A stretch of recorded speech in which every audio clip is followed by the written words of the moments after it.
100 points in tandem to the winner. This is going to be good. Vegas 2012 Formula D going to close out with these two guys battling. Hankook Tire teammates. Aasbo, again, great angle around this first clipping point. Coming around, Aasbo loses drift. He's in the wall. Oh, man. What the hell What happened? Oh, the car is falling apart. The wheel is towed out. That's it. Millen finishing the course. Again, Millen's not out of anything yet. No, there's no way Rhys is going to give this advantage up. Even if they call 5 minutes, fix the car, he can't complete the run. That's a... Oh, man. Wow. Fredric has been driving so good all weekend. Best guy on the track. And a stat that we pulled before this came up, Rhys and Aasbo had gone head-to-head 2 times before, and Aasbo was 2-0. Yeah. So Rhys could potentially have his first career win over Fredric Aasbo. What happens here? Big angle from Aasbo, changes direction, nothing happens. Yeah. What happened there? The car just didn't transition all the way, not sure what happened. Yeah. Going into the wall. Well, here's something that we heard in between top 32 and top 16. Tony Angelo had a big crash, another Scion Racing teammate. He had power steering issues. I don't think they share all the same accessories, but there's definitely some knowledge share going on the Scion Racing team. I'm not sure how many of those parts are similar, but possibly a steering issue. It looked like the rack didn't transition all the way, lock to lock. Very unfortunate chain of events. It didn't look like a driver error kind of thing. Yeah, you know, just nothing kind of happened. I agree. I almost think it might have been something mechanical. We'll make it a slow-mo maybe. Here we go. Yep, Papadakis Racing checking out that car. I was watching Rhys chasing here, and he was forced to put on a lot of angle, more angle than I've seen probably from Rhys at any stage. You saw a tap of the brakes back there. Tap of the brakes. Oh, he's locked up there. Going in. Yeah. Like he's pulling the e-brake going. He knows he's going in. It's like when he changed direction, it's like he ran out of fuel. Piece of the car flying up over the fence. Got a souvenir coming over there. It's like a fuel surge issue or something, you know what I mean? Yeah. That kind of thing. He had loads of power, changed direction, and nothing happened. There was no tire smoke. A couple years ago, too, your Falcon Tire teammate, Daigo Saito, had some issues with fuel, the fuel pump overheating. That was vapor lock, from heat. Yeah, so crazier things have happened in Vegas. It's cold now, though. I mean, back then it was absolutely ridiculously warm. Yeah, yeah. But I think his helmet is off. Yeah. I don't know if that can be fixed in 5 minutes. I really want to cheer for him. I'd hate to see someone win by default almost. Yeah. But it's an anticlimax, isn't it? But again, it's going in the flatbed. 100 points for Rhys, assuming he wins. 10 points for qualifying second. 110 points for Rhys will catapult him towards the top of the standings. Aasbo earning 88 points for second place. 12 points for qualifying. So 100 points for Aasbo. Both these guys are going to be happy with their results entering Irwindale. So, yeah. Again, both these guys are going to have a chance to win it. You see Victor here from Emergency Hookers coming out to help us out. Appreciate his help and support out here. Got the Falcon Tire banner there. If you haven't bought your tickets for Irwindale, buy them now. I can't stress this enough. This absolutely will sell out. The championship is still yet to be decided. There's at least 3 or 4 different drivers who have a chance. Definitely Von Gittin Jr., Daigo Saito, both these guys. Fredric Aasbo and Rhys Millen will all have a chance statistically to win at Irwindale. The numbers will be up. Check the website tomorrow. We'll have all the standings updated. Wow. Gonna be exciting.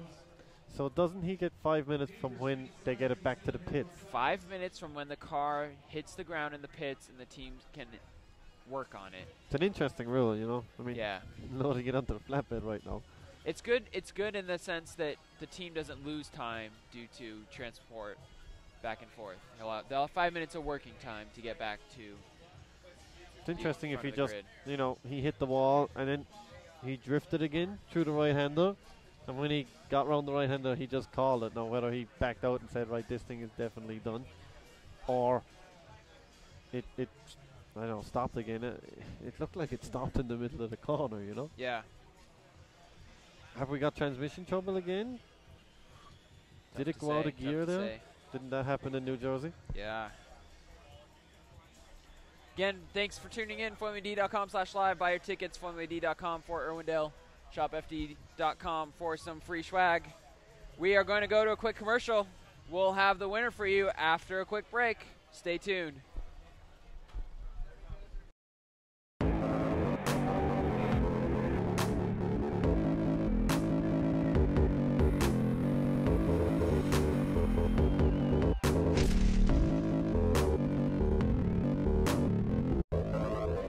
Welcome to Formula Drift Insider. I am your host, Ryan Sage. On this week's show, we'll be taking you on an inside look to where we currently stand in the championship and just who stands the best chance to take the crown in 2012. We'll also have another insider rookie profile with standout Jeremy Lowe. Well, so far this year, we've completed 5 rounds of competition, and as we approach the final and most important rounds, we look back on how we made it to this point. Round 1 in Long Beach saw Justin Pollock do what he did quite a bit of in 2011, win. Round 2, we saw JTP repeat. Round 3 in West Palm Beach, we saw rookie and newcomer Daigo Saito get on the podium in dramatic fashion. Round 4 at Wall Speedway, we saw Vaughn Gittin Jr. get on the podium for the first time all year. And then in Seattle, Vaughn had a perfect event, combining a #1 qualification and a win. So in 5 rounds, we've had 3 winners and 2 of them back-to-back, yet the championship is still very tight. Right now, we have Vaughn Gittin Jr. in the lead with 391 points. Saito in second with 383. Pollock sits in a close third with 376. Dai Yoshihara's in fourth with 347 points, and with 328.50 and 318.50 are Ryan Turek and Rhys Millen respectively in 5th and 6th place. In all likelihood, the championship will come down to these 6 drivers, so we'll be focusing our analysis on them. First up, we have Rhys Millen. Rhys Millen is the 2005 Formula Drift champion. This is a driver who is on the forefront of technical progression with his vehicle builds and with utilizing his sponsors' products to the maximum in those efforts. Rhys's history reads somewhat like a Hall of Fame drifting story. In 2006, Rhys placed 2nd in the championship. In 2007, he placed 4th. In 2008, he placed 3rd in the championship, even though he missed 1 round of competition. This was also the same year he won the first ever World Drifting Championship produced by Formula Drift. In 2009, this was the first year that Millen really struggled, falling to 19th in the championship. But in 2010, he was back on form in 7th place. Last year, Rhys had an amazing late season surge where he did well in the last 3 rounds with a win in Vegas and a 2nd at Irwindale. Rhys has done all this while debuting new vehicles, using unique power plants, and exposing genuine sponsor products to the drifting market. It's definitely quite an accomplishment. My read on Rhys is that if he has his car dialed the next 2 rounds, he will definitely be a force, just like he was in 2011, only this time, he's closer in points. Ryan Turek sits in 5th, and if there was ever a year to make his bones, this would be the one. After a 4-year stint with Gardella Racing in 2012, Ryan Turek found himself in a position he seems to relish, and that is of the underdog. Many doubters thought that Ryan's 2012 campaign would fall short, but he has proven those doubters wrong, as he has helped design a vehicle that can not only be competitive in Formula Drift, but win. Last round in Seattle, he proved he could get on the podium, and I don't think there are many critics out there that don't believe he has it in him to win a championship. Ryan's best year was in 2009, where he finished the season with 2 wins and a close 2nd place in the championship to Chris Forsberg, losing to him by only 6 points. For 2012 to be his year, he needs to pour it on in the last 2 rounds, but we know he has the capacity for fireworks. Just YouTube Ryan Turek Bunny Hop Vegas, and you'll know why.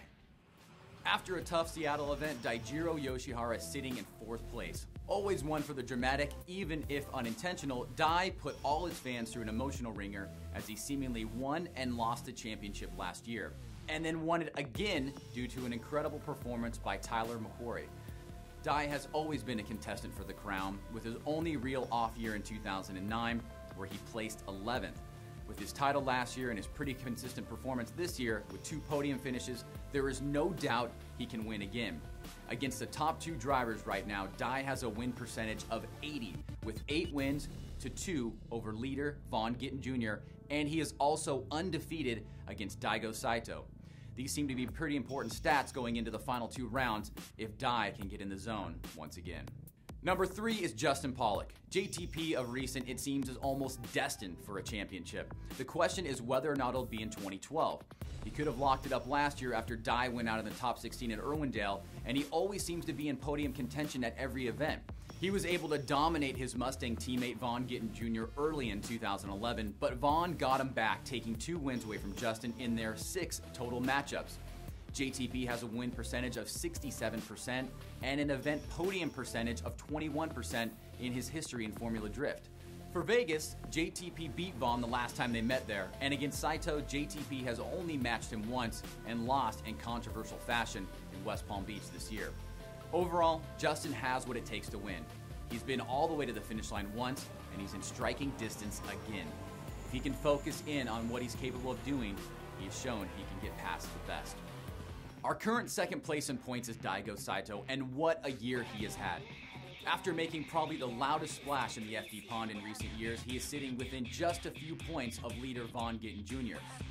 Now, there is some conjecture of whether Daigo is a real rookie or not, but the reality is that he's classified as one, and would be the first rookie to win a championship in FD history if he did do that.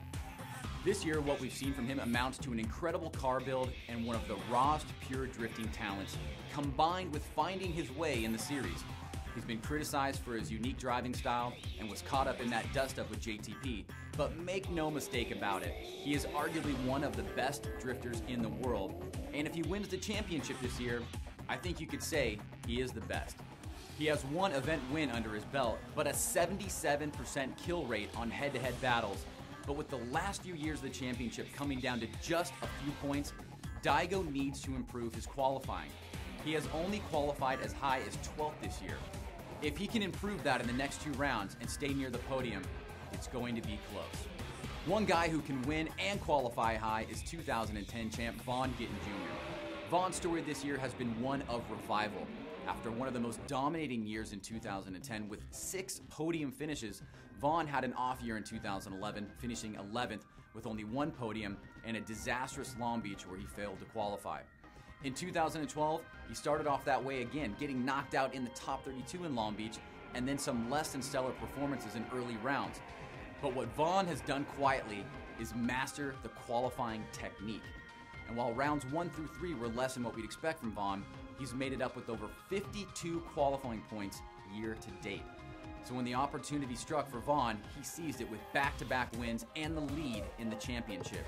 I believe this puts other drivers in a very dangerous position because Vaughn is one of those drivers that when he is on and there isn't much anyone can do about it. If he continues this tear, he may be headed for his 2nd championship in FD history. Now we move on to our Formula Drift Rookie Profile segment with Jeremy Lowe. J-Lo, as he is called, is a rising star in Formula Drift, and after making some new fans after a great performance in Seattle, which saw him besting Justin Pollock, Jeremy Lowe is here to stay. My name's Jeremy Lowe, and I'm from Sarasota, Florida. I've been drifting for about 5 years now. I got into drifting because a friend of mine got into it, and it looked really fun, and I didn't want him to be better than me at it. My car is a 1986 Mazda RX-7. It's about 500 horsepower. It's still got the 13B Mazda rotary. It's turbocharged, and it's probably one of the more stock cars here. I look up to a lot of the guys that came from drifting who are doing that professionally now and didn't really have any background in any other forms of racing. I would probably describe my style as being smooth but aggressive. I keep coming back to every event because I still have a long ways to go, so I'd like to just keep getting better and better. I think I'm going to do pretty good this season. I need to just get myself in check. You know, I know I have the ability, so I just need to stay focused and do it when it needs to be done. All right, well, that is it for this week's episode. For a look at what is next, let's go to professional hot chick and Hankook tire model, Vivian Nguyen. Thanks, Ryan. On the next episode of Formula Drift Insider, we'll present insider coverage from Formula D Las Vegas and give you a bit of the softer side of FD when we chat with some of the friends and families of the series. As always, you can follow us on Instagram, Twitter, or like us on Facebook, and you can also find me on my Instagram, Twitter, or Facebook as well. Don't forget to come say hi to me at all the Formula Drift events. Till next time.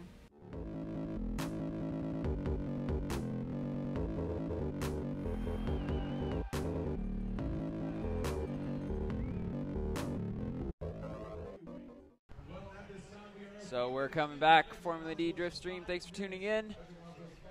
FYI, Fredric Aasbo just got dropped in the pits about a minute and a half ago, so we're still waiting on his 5-minute rule to see what's going on. We're talking kind of during the break about the shakeups in the points. Seems like it's going to be a 4-way race or so between Vonnegut Jr., who's still leading. Got Daigo Saito still doing well. Fredric Aasbo and Rhys Millen will all be in the chase coming into Irwindale. So depending on what happens overall in Irwindale, again, I keep saying it, buy your tickets now, FormulaD.com. It's going to be exciting. I know you've done well at Irwindale. It's always a packed house, going to be sold out. I think we've had more sellouts this year than any year before. What's your fondest memory of Irwindale? Let's start with that. Wow. I mean, last year was amazing, even though, you know, we were in there to win the championship. We didn't win it.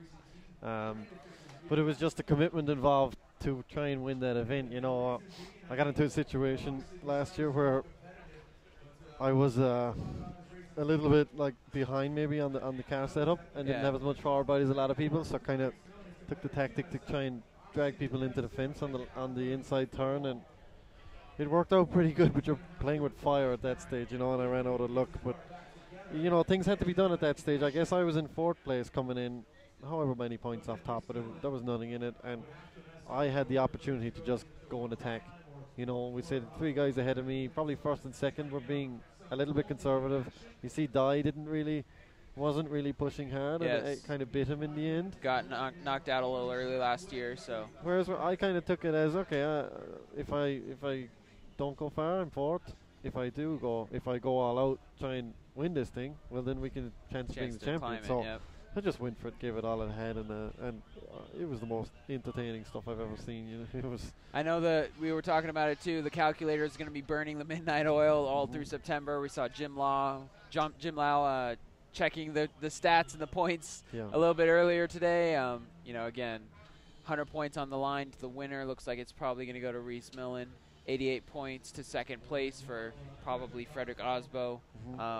Some great qualifying points all around were earned by those two, especially. See Rhys Millen here on your screen waiting patiently at the start line for Aasbo to return. But yeah, I mean, entering Irwindale is going to be exciting. It's the birthplace of drifting in the U.S., where the first D1 that was produced by Slipstream Global happened, which was headed by the 2 guys named Ryan Sage and Jim Lau back in the day in 2003. It's been the place that the championship has been crowned every single year in Formula D. So buy your tickets now. ShopFD.com for some cool swag clothing. Support the sponsors who support the Formula D live stream and make this free to you. Let's go back again and look at the replay. This is the crash that caused the current delay. Just again, we've talked about it. It looks like likely something mechanically nothing happened wrong. Nothing happened when he changed direction, did it? He just like drove straight in there. Not sure whether it was a steering issue or. I mean, this guy's done the best laps all weekend. Yeah, he's come through there, picture perfect every time. Yep. His line has been amazing. He didn't just forget what he was doing, you know. Very experienced. You've raced against him several times in Europe and in only one time in the U.S. Yes, one time. So we're hearing that Aasbo's coming to the line. Saw some people running off the screen there, trying to get into place to get some camera set up. They got a toe link back on it, I would imagine. Change the toe link in the pits, try and get that rear toe right. Let's see mechanically if the car is perfect on this one. Yeah. But, you know, is the toe going to be perfect? Is it just going to be a quick fix, get him back out? The good news is after this round, there's almost a month and a half, 45 or 50 days to get the cars back together. So if anything bad were to happen, substantial amount of time to fix and repair the cars. I don't think it's that bad, but I'm saying if he were to maybe crash again or something bad were to happen. I don't want to jinx him. I definitely don't want that on anybody. But, you know, got nothing to lose here. You're chasing the championship. Those 12 points, the difference between 2nd and 1st, could be the difference in the championship. It's come down to less than that before. So it is a long break going into Irwindale. You know, it's kind of like starting again. You kind of get all this momentum up, and we get a schedule going. It's like 3 weeks. You know, you go 3 weeks between events, and this long break, it feels like such a long time when you come back to Irwindale and everyone is ready to go. You know, it's like a 1 day championship, if you know what I mean. Yeah, every time you go there. Definitely. So here we go, the V6 of Rhys Millen against the 4-cylinder Fredric Aasbo. V8 haters, this is your dream come true. Here we go around the first corner. Millen's going to lead. Aasbo's going to give chase. Let's see what happens right here on this transition. See if Aasbo's able to make that change. He is. Still in throttle. Good smoke for both cars. All the way out to the line for Millen. Losing a little bit of the rear bumper from Aasbo. On the switchback. Millen's got a good line around here. Aasbo's not far from him. Aasbo's car really looks great here. Formality for Millen. He takes man. it. That's it. I think that's going to be it. Very for Aasbo, because that chase run could have easily been enough. Just brings me back to the first one. You know, what did what happen? happened? Did the car cut out mid-transition? Something. It's perfect here, obviously. Yeah. It's a great run from Millen. Hits the clips. Smooth all around. Great chase run from Aasbo. Again, he's got that wide line figured out, coming out just as far as anybody is. Good close proximity banana. Man. It's a pity, you know, these were obviously the cream of the field this weekend. First and second the qualifying, first and second the event. We were all geared up for a good one more time here too. And you know, it's just unfortunate that it's a little anticlimax. So we're going to have the cars come to the front to announce the winner. Third place going to Von Gittin Jr. First and second will be announced here shortly. We're going to stick with it just for a little bit. I want to thank my co-host for the night, Darren McNamara, for coming out. Also want to thank Kyle Pollard, who was with us briefly in Top 32, and all the people who helped put this together.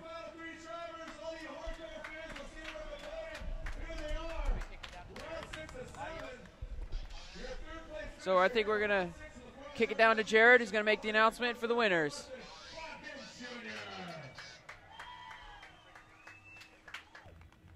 And I'll announce first place, and you'll know who gets second. You obviously know who it is. First place here, round 6, is Rhys Millen. Rhys Millen in the Hyundai Genesis Coupe. Fredric Aasbo in the Need for Speed Scion TC in second. Those are your podium finishers here, round 6, the Formula Drift Pro Championship.